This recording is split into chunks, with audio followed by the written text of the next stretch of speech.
So బాలరాముడు గారి విగ్రహం తలపైన చూస్తే మీరు సూర్యుడు ఉంటాడు. ఆ విగ్రహం చుట్టూ స్వస్తిక్ సింబళ్ళు అండ్ ఓం సింబళ్ళు ఉంటాయి. ఓం సింబళ్ళు స్వస్తిక్ సింబళ్ళు హిందుత్వకి ప్రతిరూపం. సో మనందరికీ తెలుసు, ఖచ్చితంగా హిందూ అని తెలుసుకోవడం ఎలా అంటే ఓం అనే ఐడియల్ కానీ లేకపోతే స్వస్తిక్ అనే ఐడియల్ కానీ ఉంటాయి. సో ఇప్పుడు మనం ఆ విగ్రహం కొంచెం కిందకు వచ్చిన తర్వాత బాలరాముల వారి విగ్రహాన్ని మనం చూసి ఎంతో తప్పించిన తర్వాత పక్కన అంటే వెడం వైపు మీకు ఫస్ట్ చాప అవతారం కనబడుతుంది, అండ్ రెండోది కూర్మ అవతారం కనబడుతుంది, మూడోది వరాహ అవతారం కనబడుతుంది, నాలుగోది నరసింహస్వామి అవతారం కనబడుతుంది, ఐదోది వామన అవతారం కనబడుతుంది. కొంచెం కిందకు వస్తే మీకు హనుమంతుడి వారి విగ్రహం కనబడుతుంది.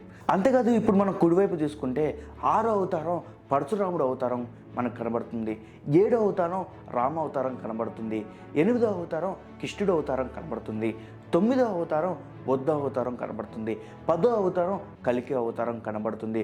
అంతే కొంచెం కిందకు వస్తే గరుడు దేవుడు కూడా మనకు కనబడతాడు. ఈ బాలరాముడు దాదాపు 200 కిలోలు ఉంటారు. అంతేకాదు బాలరాముడు నించుంది పుష్పం మీన, విష్ణుమూర్తికి ఇష్టమైన నల్ల రాయితో చెక్కిన విగ్రహం. ఈ బాలరాముడు గారి విగ్రహానికి ఒక చరిత్ర ఉంది.